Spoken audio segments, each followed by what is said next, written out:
What's up, YouTube? So, the Modern Warfare hype train, ladies and gentlemen, continues. Yet another video has just dropped from the official Call of Duty YouTube page, and it's called Becoming Captain Price. Now, a few weeks ago, Cyberpunk released a video. It was a behind-the-scenes footage video, and I asked you, epic subscribers, if you enjoy me, like, reacting and watching to behind-the-scenes footage, because I personally really liked it, man. I love the God of War one. That's, like, one of the best ones, and that Cyberpunk one was very good. And I asked in that video, if this is the type of thing you guys like watching, let me know, and we're here. So, yeah, the feedback was positive, so I really appreciate that. So I'm going to check out this Becoming Captain Price video. But first, if you like Call of Duty, smash the like button. And now let's check it out in 3, 2, 1, go. Just seen this, 8 minutes. We get dirty, and the world stays clean. That's the mission.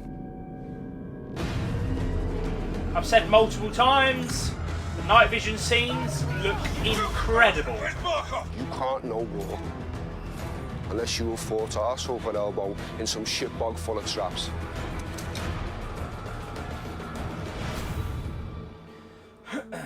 For Modern Warfare, expectations are so high that coming in and reimagining it from the top to the bottom is humbling, to say the least. I'm Taylor Kurosaki, the studio narrative director at Infinity Ward. Now, it's my job to make sure this game is everything the fans expect, and hopefully it's all on you, man. Today, I have an opportunity to sit down and chat with someone who has a similar challenge and responsibility, and that is Barry Sloan, the guy that's bringing to life one of the most beloved characters in the Call of Duty series. Thanks for being here. Literally, Of course, man. man. It's a pleasure. What was it like for you to be put into this role, and how does that relate to your experiences of playing Call of Duty in the past?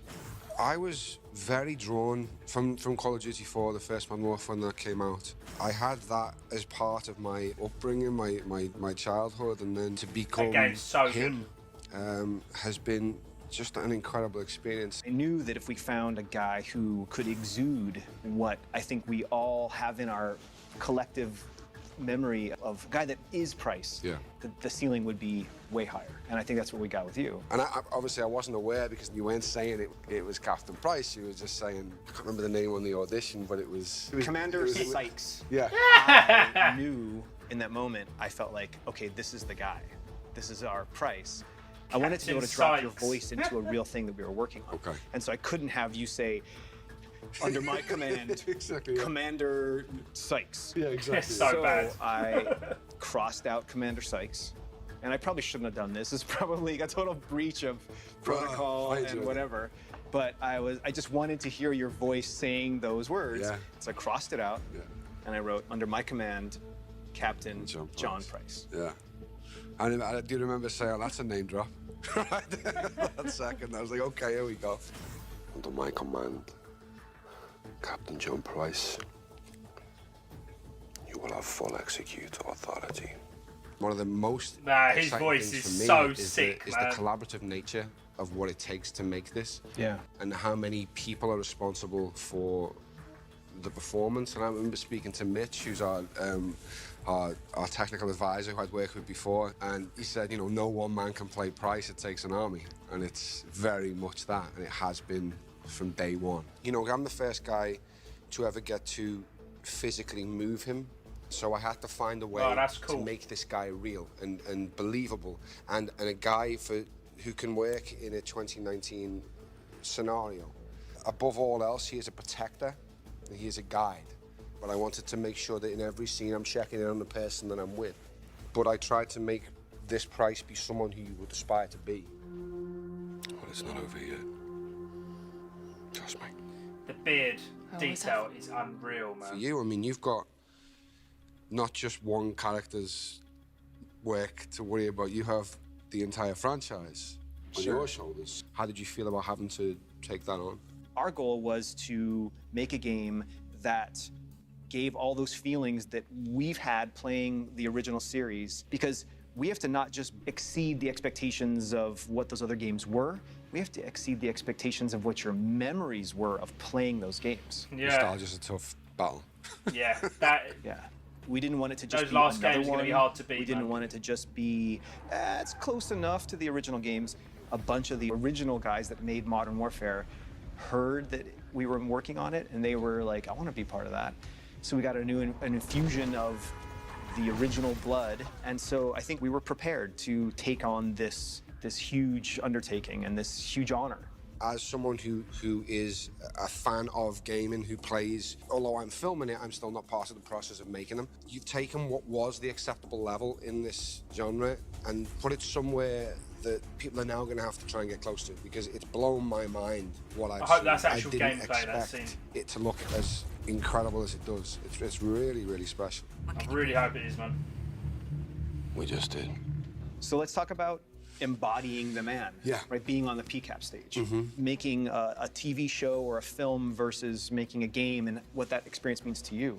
There's much more parallels to theatre and video game, because you're being asked to dispel belief in a similar way.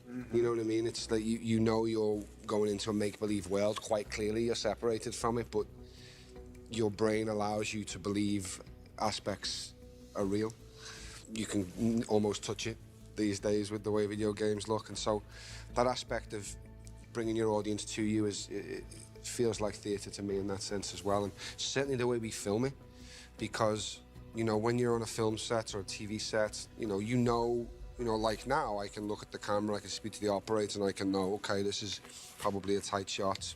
Hopefully I'm getting it right somewhere around here to about here. I know I've got about this much space, and then my frame cuts off. So I can manage my shot or my performance for that particular shot. But when we shoot PCAP, we have the whole room. Yeah. And I don't know what point you're going to come in for the close-up of Bryson here, or when you're going to need to be super wide to get the feel of the scenes. You have to be on the whole time. You have to know the man or the woman that you're playing and be in there, locked in the whole time, because it could be on you when you don't expect it. Like Jeff will be there with the camera making the shots, but that's not necessarily the shot. You can't play to that camera because it's not there, so it's like you have to just let him direct you through, but not react to the camera being there. We're all just pawns in this. That's You well speak for cool, man. yourself. Talk about the training you went through with Mitch. It was tough, man. Mitch and Steve, they both served in the SEAL teams, and their way of educating actors is to literally drop you into the most realistic version that That's is really possible. good though, man. A lot of It's my good they got like the technique real is people from him. so authentic. Like just in general, my shooting technique, the way I clean rooms, come from his techniques. Get down on the fucking floor now! Get down! Get on the fucking floor! Stay there! I mean, the war genre That's in sick. general, it's a source of pressure. Yeah. For characters, right? You know this better than anyone, that pressure reveals character. And that's what we try to put our characters under, is under pressure, so that they're forced to evolve. They're forced to overcome that obstacle and get out of their comfort zone.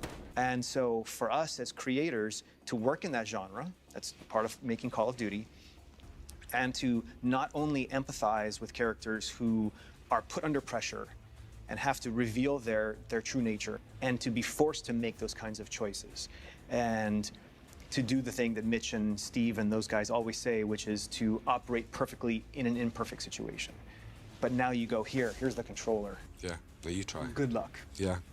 It's been an honor working with you, man, and I hope No we way get it's to keep over. working together in Yo, the future. that was well That's quick, it, man. mate. Absolutely. Yeah. Where do we draw the line, sir? You draw the line wherever you need it, Sergeant. Sick. That was a good line, man. This game is a hype! I can't wait.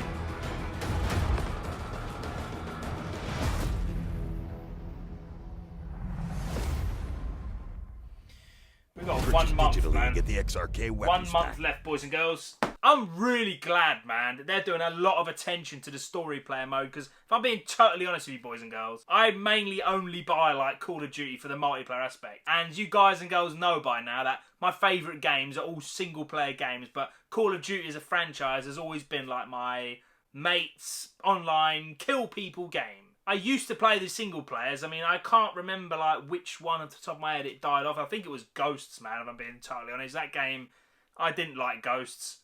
Just throwing it out there. But I do appreciate the love they're putting into the story mode, because Not everyone plays multiplayer, actually, to be honest. I know a lot of people, they don't even have online. They actually buy these games just to play story mode. So I'm glad it's getting a lot of attention to detail. Ladies and gentlemen, we have 1 month left.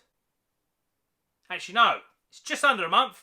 Whatever. Straight up, my game's on pre-order. PS4. I cannot wait for this game. I've said multiple times now, I'm sorry if I'm waffling on, but I'm so happy it's back to Modern Warfare. No stupid jetpacks, wall running, all that crap. It's all gone. It's back to the OG, just so I like it. I was speaking to my friends the other day, right, and we ain't been, like, this excited for a Call of Duty game in, like, the longest time. You know, like, this is doing something right, because the old school people, it seems like they're all coming back, they're all talking about it again, and it really excites me, because Call of Duty used to be a massive part of, like, I'd get home, play Skyrim for like a few hours, and when it comes to like 10 PM, get the bros online, it's Call of Duty time. That was the worst rhyme ever. But now I want to hear from you. I don't want to ask it, but I'm going to ask it anyway. Have you pre-ordered this game? And if not, why, man? Let me know in the comment section below. Thank you so much for watching, boys and girls. And remember, you will subscribe.